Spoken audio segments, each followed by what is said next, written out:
भाई, मैं तेरी शादी के लिए माधोपुर के हाराधन बाबू से बात करने का सोच रहा हूँ।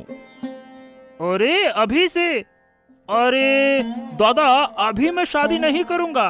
तुम बिना वजह उलझन क्यों बढ़ा रहे हो? अभी हमको शादी नहीं करना है।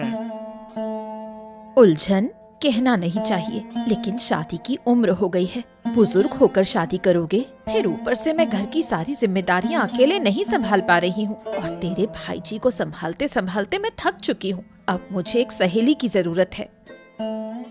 अरे भाभी, घर में होंगी दो बीवियां तो होगी उलझन ही उलझन।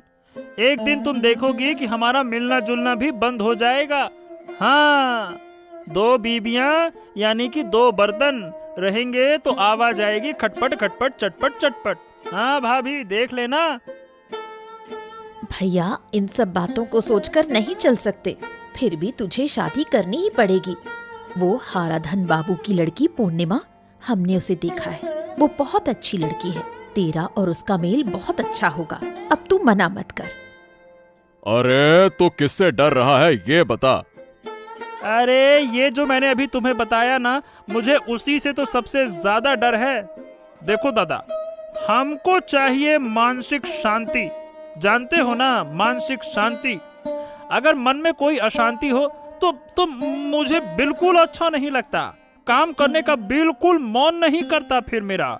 हाँ दादा। अरे क्या हाँ दादा, इन सब बातों की चिंता मत कर।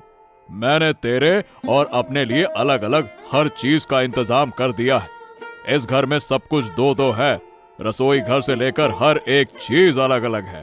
तो अगर कभी हमें अलग होना पड़े तो कोई बड़ी समस्या नहीं होगी। अब बोल हाँ दादा। अरे कैसे बोल दूं हाँ दादा? आप जो कह रहे हो इसका मतलब क्या हमें अलग ही होना पड़ेगा? देखो भैया, हम दोनों मिलकर हाराधन बाबू से कल बात करने जा रहे हैं। सब कुछ ठीक ठाक हुआ तो अगले महीने तेरी शादी तय कर लेंगे। तुम हमारी बातों को ना नहीं कर पाओगे। हाँ ठीक है, ठीक है, ठीक है। तुम लोग जो कहोगे वही होगा। मैंने तो कभी तुमसे कुछ कहा ही नहीं। हाँ तो ठीक है, ये तय रहा। कल तू दुकान संभाल। हम सुबह हाराधन बाबू के घर जाकर रिश्ता पक्का करके आते हैं, ठीक है ना? हाँ।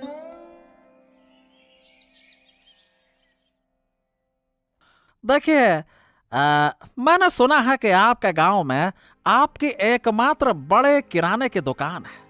महीने के अंत में जो आपके परिवार का जो मोटा पैसा आता है वो भी मुझे मालूम है। पर आपके पास कितनी जमीन, कितनी जायदाद है, ये भी तो देखना जरूरी है। ये थोड़ा मेरी समझ में नहीं आ रहा है। हाँ हाँ, बिल्कुल बिल्कुल।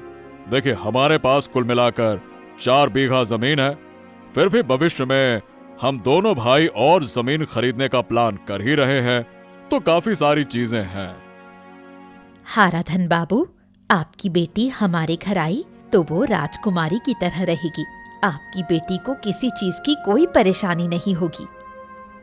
हाँ, ये बात तो मैं समझ ही रहा हूँ, पर देखिए, एक बात तो कहनी होगी। आजकल संयुक्त परिवार में रहना थोड़ा मुश्किल हो जाता है, नहीं? हाँ हाँ हाँ, मैं समझ सकता हूँ आप क्या कहना चाहते हैं। तो मैं आपको बता दूं कि हमने ये भी ध्यान रखा है, परिवार बड़ा होने की वजह से हमें सब कुछ अलग अलग